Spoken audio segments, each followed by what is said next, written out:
संज्ञा क्या है पढ़ा। अंग्रेजी में नाउन, नाउन के प्रकार पढ़े, नाउन के विभिन्न रूप पढ़े और नाउन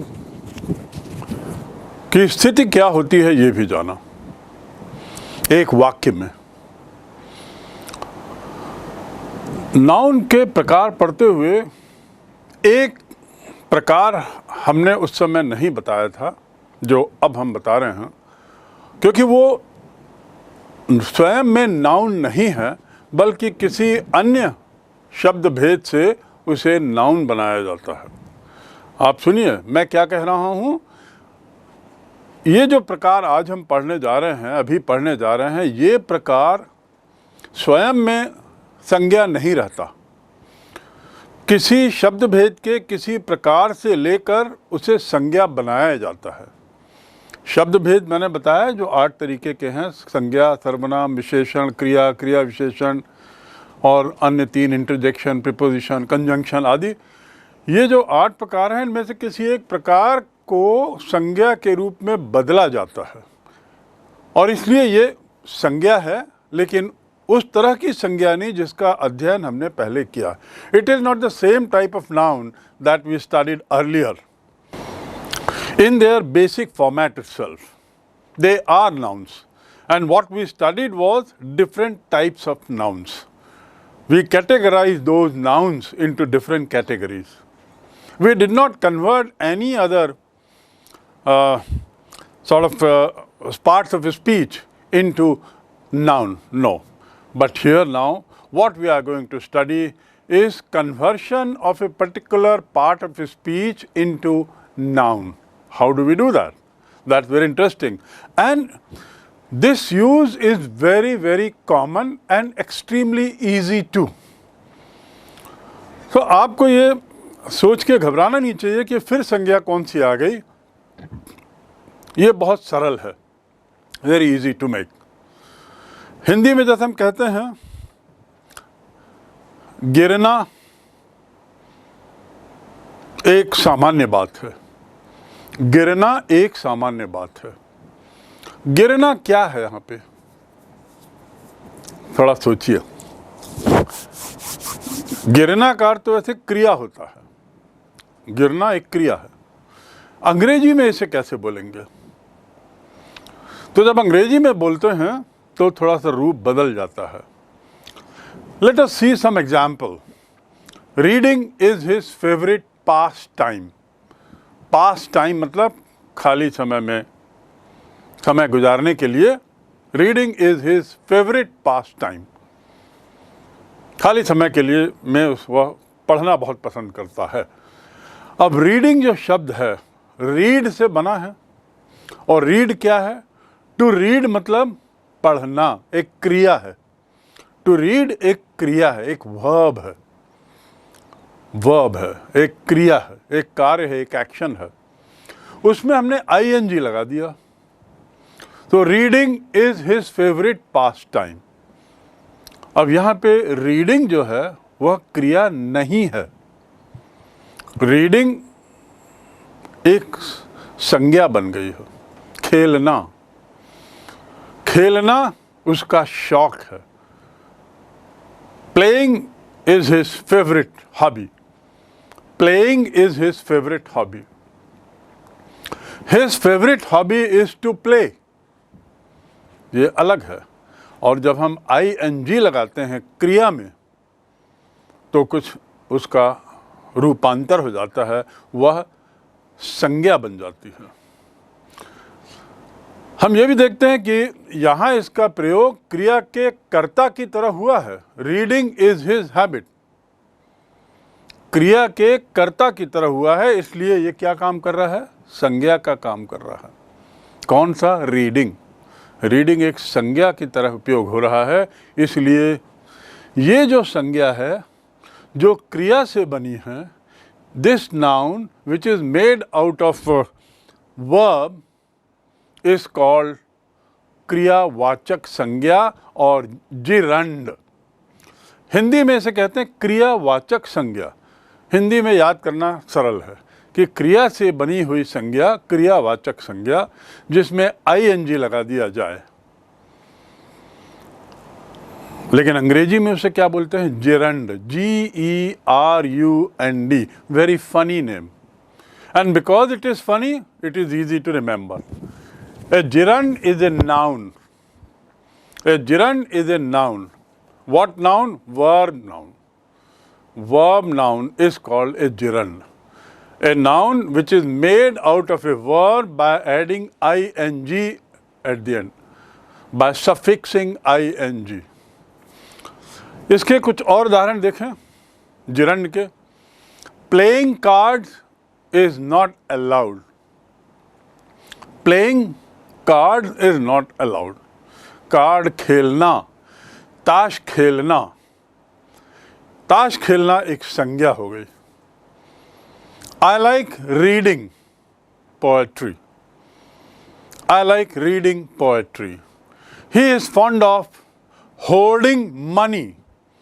HOARD, होर्ड करना मतलब इकट्ठा करना, जमा करना।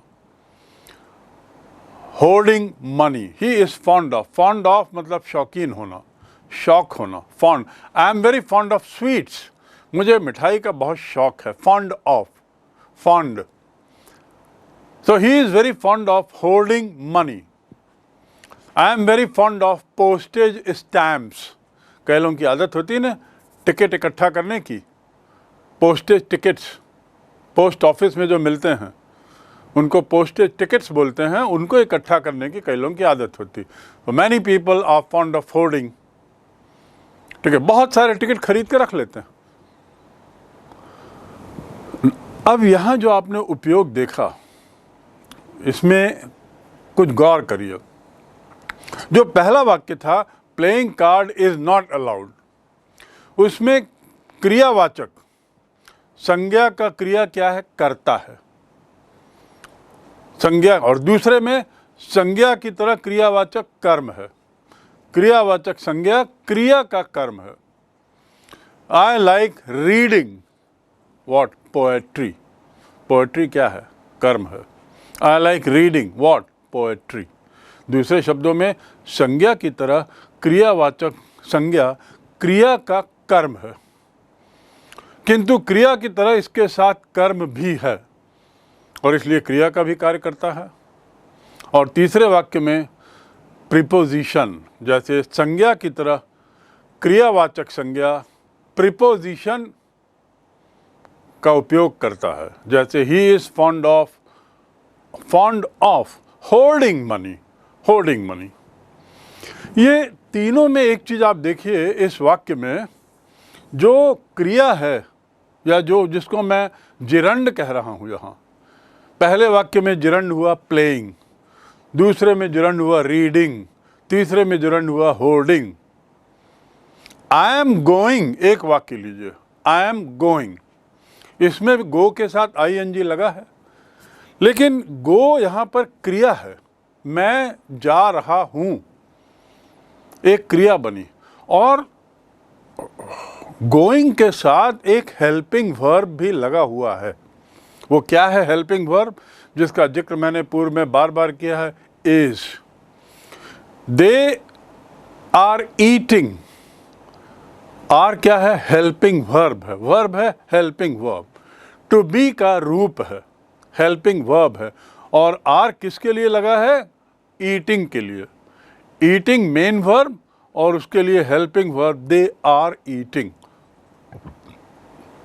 तो ये जो वाक्य मैंने बताया इसमें हेल्पिंग वर्ब होता है, लेकिन जिरंड के रूप में जिसका उपयोग कर रहे हैं जिस क्रिया का, उसमें हेल्पिंग वर्ब नहीं होता। उस क्रिया के लिए हेल्पिंग वर्ब नहीं होता। जिरंड के रूप में, ट्राई टू अंडरस्टैंड, जिरंड के रूप में या क्रियावाचक संज्ञा के रूप में जिस क्रिया का हम उपयोग कर रहे हैं ING लगाकर, उसमें हेल्पिंग वर्ब नहीं आता। तो इसलिए बड़ा स्पष्ट हो जाता है समझना कि ये जिरंड है कि क्रिया है। जिरंड और क्रिया में अंतर क्या है? जिरंड के साथ कोई हेल्पिंग वर्ब नहीं रहता। There is no helping verb attach to a gerund, attach to a क्रियावाचक संज्ञा।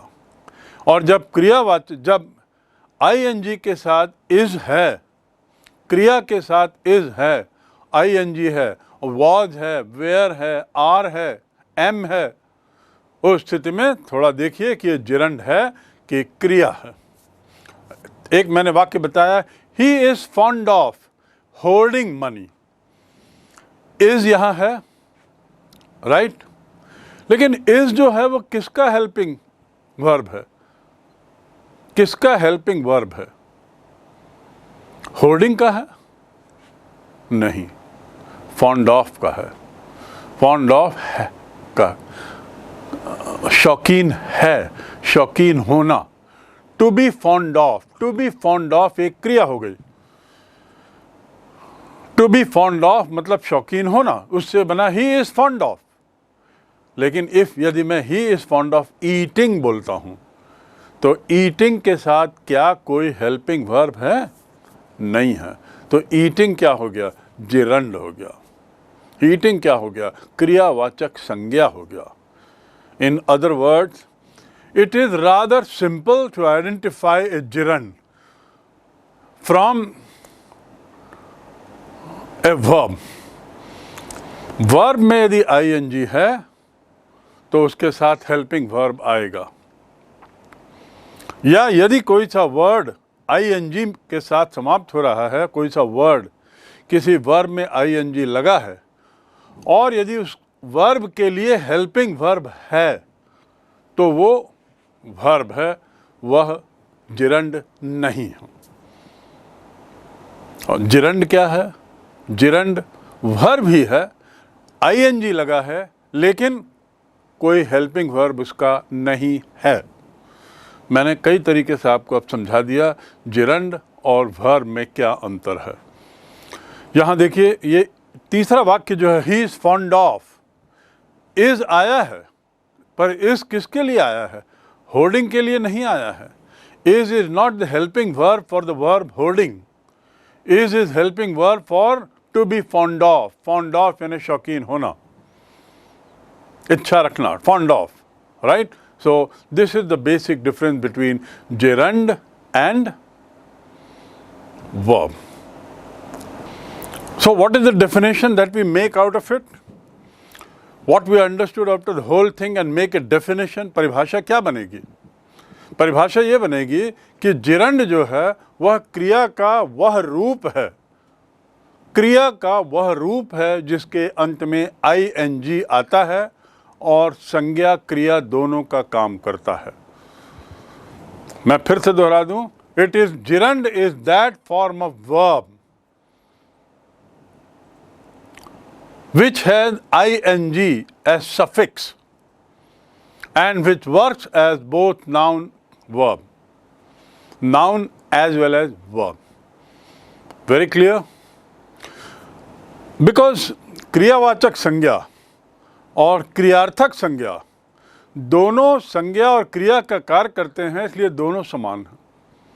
क्रियावाचक संज्ञा और क्रियार्थक संज्ञा। बहुत से वाक्यों में हम इसका दो तरीके से उपयोग कर सकते हैं, कोई विशेष अंतर नहीं होता। जैसे teach him to swim, teach him to swim, एक तो ये हो गया क्रियार्थक संज्ञा, और दूसरा हो गया टीच हिम स्विमिंग। दोनों में कोई अंतर नहीं है, लेकिन एक को हम क्रिया के रूप में यूज कर रहे हैं और एक को संज्ञा के रूप में यूज कर, एक को हम क्रिया के रूप, क्रियावाचक संज्ञा के रूप में, और एक को क्रियार्थक संज्ञा के रूप में। Teach him to swim, teach him swimming. To give is better than to receive, to give is better than to receive. देना प्राप्त करने से बेहतर होता है, देना प्राप्त करने से बेहतर होता है। इसको दूसरे तरीके से जिरंड लगा के कैसे बोलेंगे? गिव को हम गिविंग कर दें और ऐसे ही रिसीव को रिसीविंग कर दें। Giving is better then receiving. अब ये इज किस आया हुआ है इसमें, तो आप फिर कहेंगे कि इज इसमें आया हुआ है तो इसका मतलब इसमें ये जिरंड नहीं है। इज किसके लिए आया है? इज जो आया है हेल्पिंग वर्ब, वो मेन वर्ब है, वाक्य पूरा करने के लिए है। It is a main verb by itself. Giving is better then receiving. देना लेने से ज़्यादा अच्छा होता है। इज जो है वह ना गिविंग के लिए है, ना गिविंग का हेल्पिंग वर्ब है और ना ही रिसीविंग का हेल्पिंग वर्ब है। वह स्वयं में एक मेन वर्ब का काम कर रहा। टू बी मेन वर्ब भी है और टू बी हेल्पिंग वर्ब भी होता है, तो यहाँ पर मेन वर्ब का काम कर रहा। To see is to believe. To see is to believe. दूसरा इसको जिरंड के रूप में बोलें, seeing is believing. Seeing is believing. अब इज फिर यहाँ आया। आप कहेंगे आपने तो बताया इज नहीं होता है जिरंड में। यहाँ पे बच्चों बार बार समझिए, इज जो है वह मेन वर्ब है, वो है के लिए आया है अलग से, क्योंकि है के बिना वाक्य पूरा नहीं हो रहा है। एक वाक्य तभी पूरा होता है जब उसमें एक क्रिया हो। सीइंग क्रिया नहीं है, वो संज्ञा है। बिलीविंग क्रिया नहीं है, वह संज्ञा है। तो क्रिया क्या है? इज क्रिया है, मेन वर्ब हो गया। टू बी का मेन फॉर्म, टू बी का मेन वर्ब बन गया है, right? To be has become main verb here and so seeing is believing.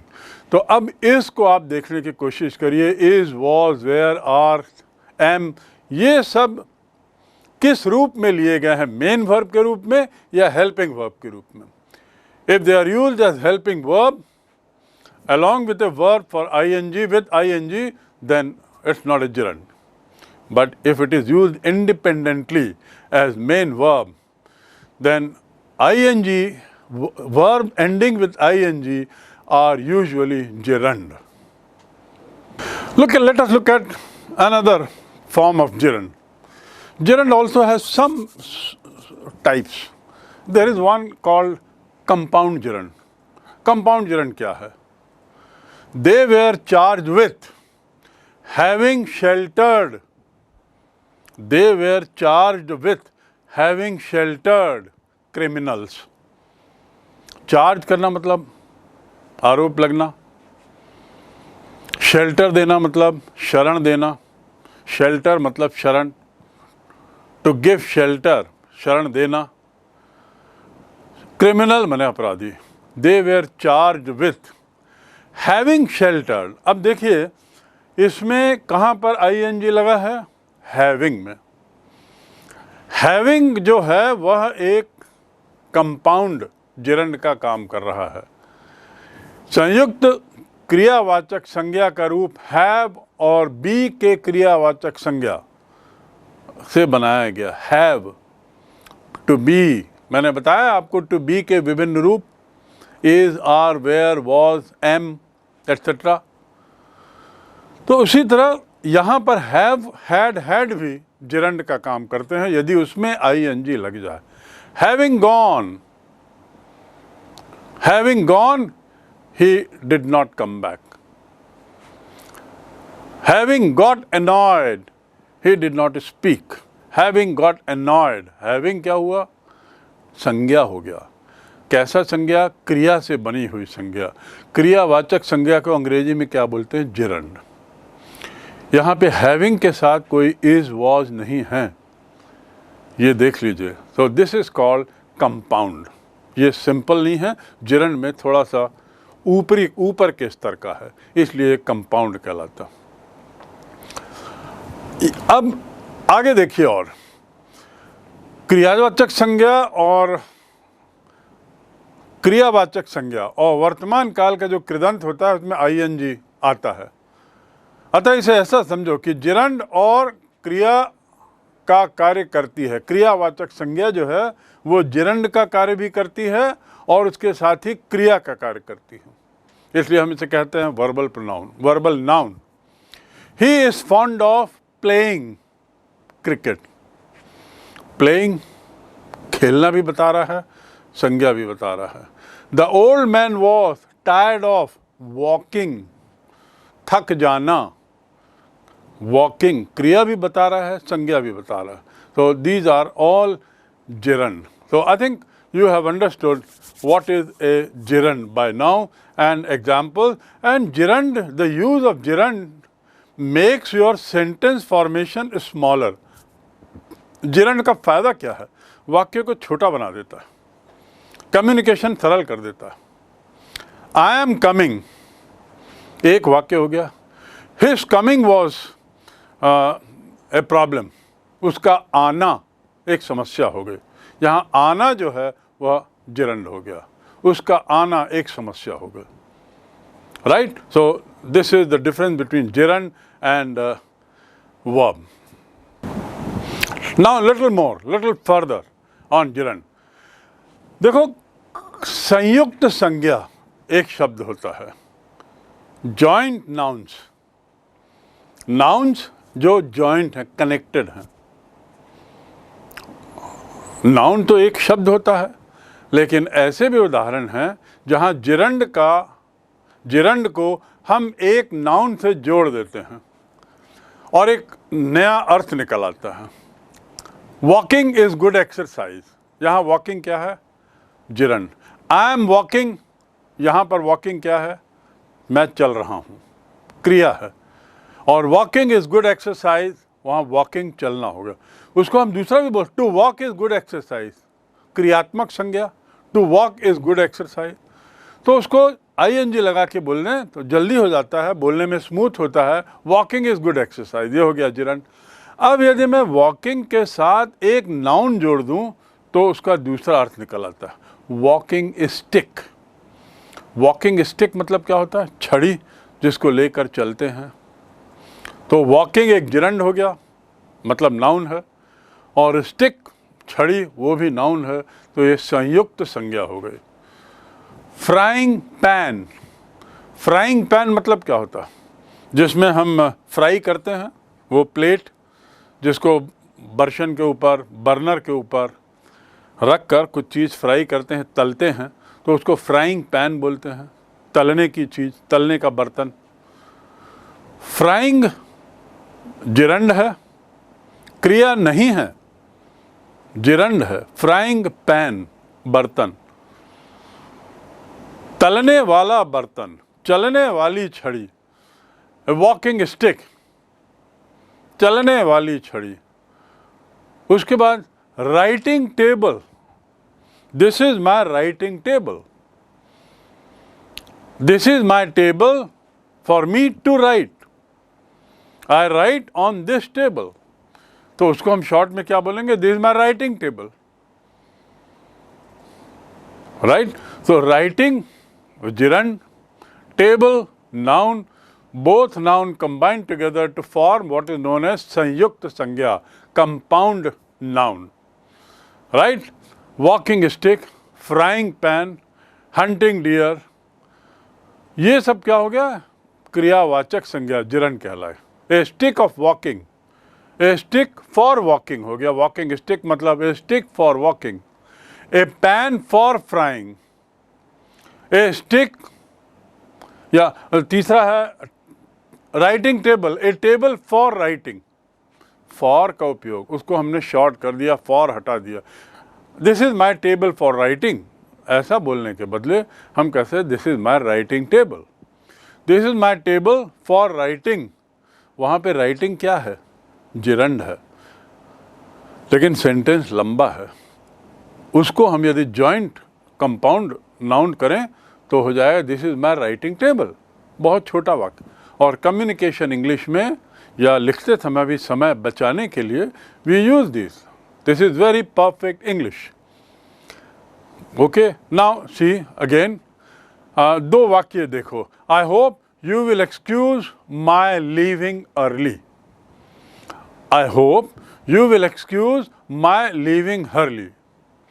And I hope you will excuse me leaving early. दोनों अंतर वाक्य देख लीजिए. दोनों वाक्य करेक्ट हैं, दोनों वाक्य करेक्ट हैं.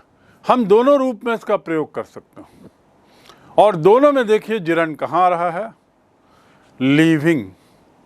दोनों में जो माई लीविंग अर्ली, मी लीविंग अर्ली. एक में वो पॉजेसिव केस हो गया, एक में वो ऑब्जेक्टिव केस हो गया। कर्म कारक है और दूसरे में संबंध कारक है पॉजेसिव केस, जिसका जिक्र मैं पहले कर चुका हूँ। In case of doubt you can refer to that again कि ये कारक क्या है। But right now I focus on these two types of sentences and tell you that both are correct in their own way. One is karma karak and another is sambandh karak. I hope you will excuse my leaving early. मुझे विश्वास है कि आप मुझे जल्दी जाना है, आप मुझे माफ़ करेंगे, मैं जल्दी जा रहा हूँ। दूसरे में भी क्या है, I hope you will excuse me leaving early. मुझे माफ़ कर दोगे कि मैं जल्दी जा रहा हूँ, उम्मीद है आप मुझे माफ़ कर देंगे, मुझे अनुमति देंगे। Okay, so this is how the gerunds are formed, and gerund is an excellent way of simple English. सरल अंग्रेजी बोलने के लिए gerund बहुत काम में आता है, बहुत उपयोग होता है। Hope in grammar you have understood different parts of a speech, starting with noun, then adjective, then verb and also pronoun. We have also done gerund and learned the use of all of these in our day-to-day communication. ये जितने भी जो वाक्य होते हैं, ये बिना क्रिया के पूरे नहीं होते। No sentence is complete without a verb. भाई जिस वाक्य में क्रिया ही नहीं है तो वो वाक्य का कोई अर्थ नहीं निकलेगा, अधूरा रहेगा। कई बार अधूरे वाक्य किसी और रूप में उनका उपयोग होता है, तब वो फ्रेज कहलाते हैं, तब वो कभी कभी क्लॉज भी बनते हैं। लेकिन यहाँ पर हम जो बात कर रहे हैं, हम ये जो बात करेंगे कि क्रियाएं कितनी महत्वपूर्ण है, ये तो हम जान गए।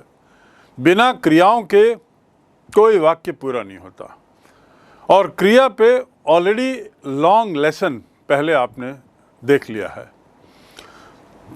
Now I will come to only small part of it regarding क्रियाएं, रिगार्डिंग वर्ब्स।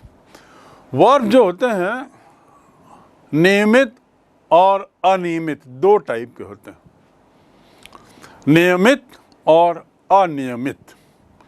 जैसे जिरंड को मैंने कहा बहुत सरल है और आपको भी लगा होगा कि वास्तव में बहुत सरल था समझना, ऐसे ही रेगुलर और इरेगुलर वर्ब को भी समझना सरल है, कोई कठिनाई नहीं होनी चाहिए इसमें। रेगुलर वर्ब और irregular verb, these are two, नियमित और अनियमित। रेगुलर वर्ब क्या है? ऐसी सारी क्रियाएं अंग्रेजी में जिसमें सेकंड फॉर्म में या भूतकाल में, जिसको हम कहते हैं, उसमें ईडी जोड़ दो, और ऐसे ही आखिरी थर्ड फॉर्म में उसमें भी ईडी जोड़ दो। तो यदि तीन फॉर्म है, जिसे मैंने V1, V2 और V3 कहा था, present tense, past tense and past participle, you must remember. You can have a look at the video on tense also before you proceed with this lesson on verb, irregular and regular verb. So you can have a better understanding of what I am teaching right now. Present tense, walk. Past tense, walked. Past participle, walked. Present tense, laugh. Past tense, laughed. Past participle, laughed. इसे हम ये भी कहते हैं, present tense के बदले V1 paint, V2 painted, V3 painted. Paint painted painted, walk walked walked, laugh laughed laughed, talk talked talked. जिसमें ED लग जाता है दोनों दूसरे फॉर्म में, वो रेगुलर वर्ब होता है। बहुत सरल परिभाषा। रेगुलर वर्ब में ईडी जोड़ दो, और यदि वो सही है, रेगुलर वर्ब वो वर्ब कहलाते हैं जिसमें ईडी जोड़ने से भूतकाल और पास्ट पार्टिसिपल बन जाता है, दे आर कॉल्ड रेगुलर या नियमित वर्ब। अब इरेगुलर वर्ब ठीक इसका उल्टा, इरेगुलर वर्ब जैसा शब्द से ही स्पष्ट है, ईडी जोड़ने से काम नहीं बनता, कुछ और इसमें होता है। वो जो कुछ और होता है वो अनियमित है, कोई इसके रूल्स नहीं है, कैसे होगा इसका कोई नियम नहीं है। जैसे नियमित में नियम है ना, ईडी जोड़ दीजिए, ईडी जोड़ दीजिए दोनों में, लेकिन अनियमित में कोई नियम नहीं है। ऐसे वर्ब जिसके सेकंड और थर्ड फॉर्म में कोई नियम नहीं है, कि उसको बनाने के कोई नियम नहीं है, स्टैंडर्ड लॉज नहीं है, उनको अनियमित वर्ब कहते हैं। फॉर एग्जाम्पल, मूल रूप जो है बेस फॉर्म सिट, सिट का दूसरा रूप क्या है? सैट, और तीसरा रूप क्या है? सैट। Sit, sat, sat. एक और शब्द देखिए, रिंग, बजाना, बजना, रिंग, रैंग, रंग। पहले में क्या हुआ था? सिट, सैट, सैट हो गया, दो बार सैट आया। दूसरे में तीनों ही अलग अलग है, रिंग, रैंग, रंग। तीसरे में कम, केम, कम। तीसरे में और फनी हो गया, पहला और तीसरा एक जैसा है। और चौथा देखिए, तीनों एक ही है, कट, कट, कट। ये जो चारों वर्ब है इसमें कोई नियम लागू नहीं होता। जैसा मैंने पहला नियम बनाया कि बहुत सारे वर्ब में केवल ईडी और ईडी जोड़ दें तो वो तीनों फॉर्म आ जाते हैं और वो वर्ब नियमित कहलाते हैं। लेकिन ऐसे बहुत सारे वर्ब हैं जिसमें कोई नियम नहीं है, बड़े अनियमित हैं वो। कभी पहला और तीसरा एक जैसा दिखता है, कभी पहला और दूसरा एक जैसा है, कभी तीनों ही अलग अलग हैं और कभी तीनों ही रूप एक हैं। तो अनियमित क्रियाएं इनको कहते हैं, इरेगुलर वर्ब। जिनको तीनों रूप एक जैसे हैं वो एक हो गया, कट, कट, कट। जिनके तीनों रूप में से दो एक जैसे हैं, जैसे सिट, सैट, सैट। और जिनके तीनों रूप भिन्न हैं, जैसे रिंग, रैंग, रंग। तो तीन प्रकार के अनियमित क्रियाएं होती हैं। अनियमित क्रियाएं कितने प्रकार की? तीन प्रकार की। और नियमित क्रियाएं कितने प्रकार की? एक ही प्रकार की। तो ये नियमित क्रियाएं और अनियमित क्रियाओं के बारे में आपको एक जानकारी मिली। जिसमें तीनों रूप समान हैं, अनियमित क्रियाओं में जिसमें तीनों रूप समान हैं, थोड़ा चार शब्द और देख लें कौन कौन से हैं। कॉस्ट, कॉस्ट, कॉस्ट, कीमत होना। Cost, cost, cost. Cut, cut, cut तो आपने पढ़ा ही है। अगला है पुट, पुट, पुट। पुट माने रखना।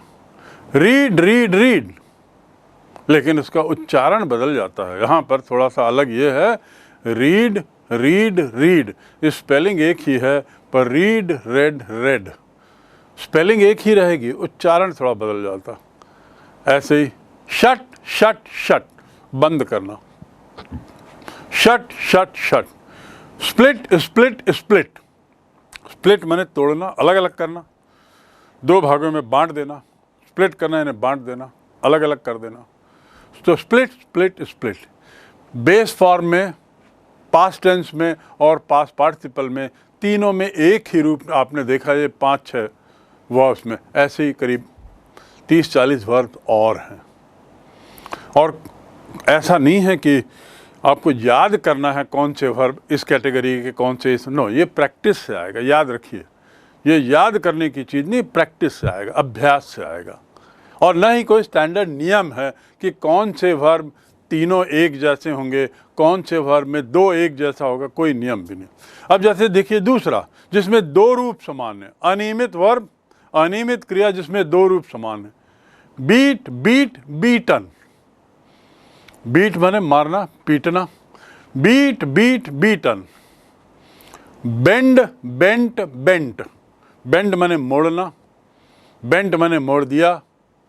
Bend, bent, bent. Bent, bent दो बार आया, दो रूप समान होगा। बीट, बीट, बीटन में पहले दो रूप समान है। बिकम, बिकेम, बिकम, पहला और तीसरा समान है। एक में पहले दो रूप समान, दूसरे में पहला और तीसरा रूप समान, और एक में दूसरा और तीसरा रूप समान। ऐसे भी बहुत सारे वर्ब हैं जिनकी संख्या काफ़ी ज़्यादा है। आप अभ्यास से जानेंगे कि कौन से रूप, कौन से वर्ब अनियमित हैं और कौन से वर्ब में दो समान हैं, कौन से वर्ब में तीनों अलग अलग हैं, कौन से वर्ब में तीनों एक जैसे हैं। अनियमित क्रिया में 3 प्रकार बताए थे। 2 प्रकार के उदाहरण मैंने आपको बता दिए, 5 5 6 6। अब तीसरा प्रकार क्या है जिसमें तीनों ही रूप अलग हैं। पहला क्या था जिसमें तीनों रूप एक हैं? अनियमित में, अनियमित में तीनों रूप एक हैं, वो पहला प्रकार था, कट कट कट। अनियमित में 2 रूप एक ही हैं, बेंड बेंट बेंट, कम केम कम। और एक तीसरा है जिसमें तीनों ही रूप अलग अलग हैं। सबसे सरल वर्ब क्रिया जिसके तीनों रूप अलग हैं वह है गो वेंट गॉन, जो आप बचपन से पढ़ते आ रहे हैं। गो पास्ट हो गया वेंट और पास्ट पार्टिसिपल हो गया गॉन, तीनों ही रूप अलग हैं। बी प्रेजेंट है, पास्ट में हो गया वॉज वेयर और पास्ट पार्टिसिपल हो गया बीन। बिगिन शुरू करना, begin began begun. Run ran run, do did done, eat ate eaten. उसके बाद fall fell fallen, fly flew flown, forget forgot forgotten, forgive forgive forgiven. कितने सारे शब्द हैं जिसके तीनों ही रूप भिन्न हैं। ये भी अभ्यास से ही आएगा। यहाँ पे सूची पूरी लंबी देना इम्प्रॉपर होगा, उचित नहीं होगा। आपको स्वयं अभ्यास करना होगा कि हर वर्ब का दूसरा और तीसरा फॉर्म क्या है और कौन सा अनियमित है, कौन सा नियमित है। अनियमित में जो 3 श्रेणियाँ, उसमें कौन सी श्रेणी में कौन सा वर्ब आता है, राइट। जैसे जिरंड आपकी अंग्रेजी को बढ़िया बनाता है, जिरंड आपकी अंग्रेजी को सरल बनाता है।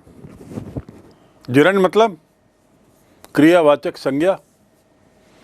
उसी तरह ये जो क्रियाएं हैं, इन क्रियाओं के कुछ 2 रूप भी हैं और इन रूपों को देखेंगे तो बड़ा रोचक लगेगा आपको। उदाहरण के लिए ड्रिंक, ड्रंक, ड्रंक। लेकिन इसके 2 रूप हैं तीसरे फॉर्म के, drunken, drink, drank, drunken. Melt, melted, molten, melt, melted, molten. अब यह मेल्ट, मेल्टेड, मेल्टेड होता है, लेकिन मोल्टन भी है। Prove, proved, proven. वैसे है प्रूव, प्रूव्ड, प्रूव्ड। शेव, शेव्ड, शेव्ड। लेकिन शेव्ड जो तीसरा है उसमें शेवन भी लिख सकते हैं, शेवन। सिंक, सैंक, संक। मतलब पास्ट पार्टिसिपल के 2 रूप हैं। कुछ ऐसे वर्ब्स हैं जिसमें पास्ट पार्टिसिपल के 2 रूप हैं और अधिकतर जो दूसरा रूप है उसमें en जोड़ दो। Molten, proven, shrunk, shrunken, sunken. ये en जोड़ दीजिए उसके पास्ट पार्टिसिपल के रूप में। संक, en, shrink, श्रंकन, shrunken, etcetera etcetera. ऐसा क्यों होता? तुलना करो, देखिए। He has drunk liquor, he has drunk liquor. उसने शराब पी है। ए ड्रंकन सोल्जर, ए ड्रंकन सोल्जर, पिया हुआ सिपाही, पिया हुआ सैनिक। सोल्जर यानी सैनिक।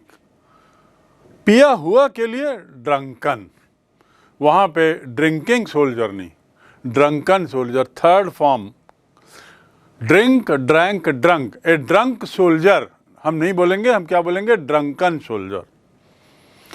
इन other word, there are few verbs whose third form, that is past participle form, has 2 variations.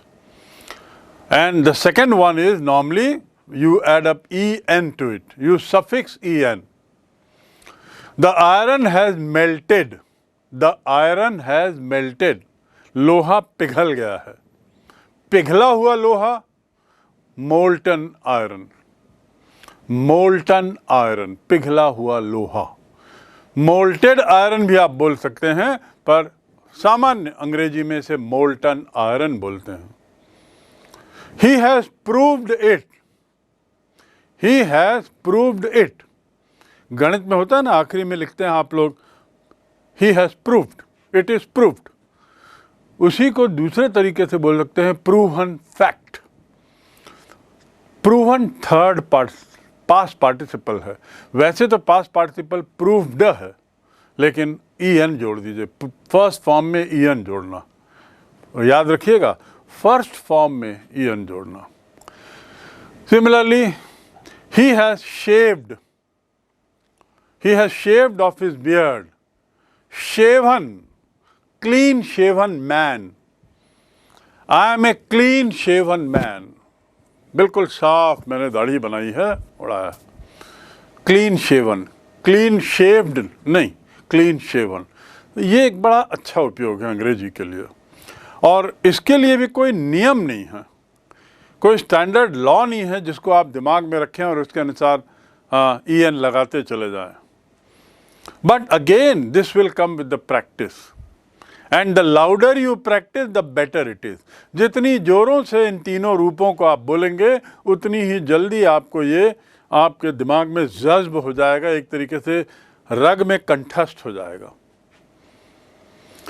He has drunk liquor, a drunken soldier, a molten iron, a clean-shaven man, a sunken ship, sunken cheek.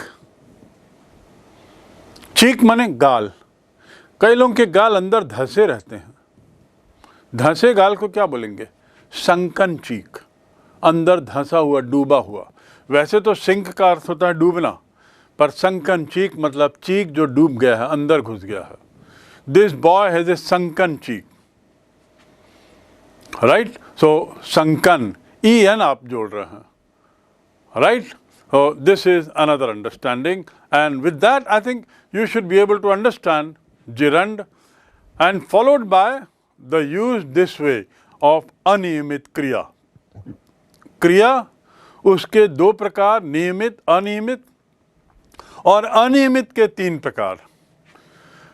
और we have done few examples to make you understand what we mean by three types of irregular verb, what we mean by regular verb, and certain basic understanding of irregular verbs, how they are made. And the last one which I told you is interesting, that is how to make adjective out of. They are made adjective. Prove का जो proven वो adjective बना, sink का sunken adjective बना. कैसा गाल? दबा हुआ गाल. कैसा चेहरा? शेवन चेहरा. कैसी सच्चाई? प्रूवन फैक्ट, साबित हुई सच्चाई.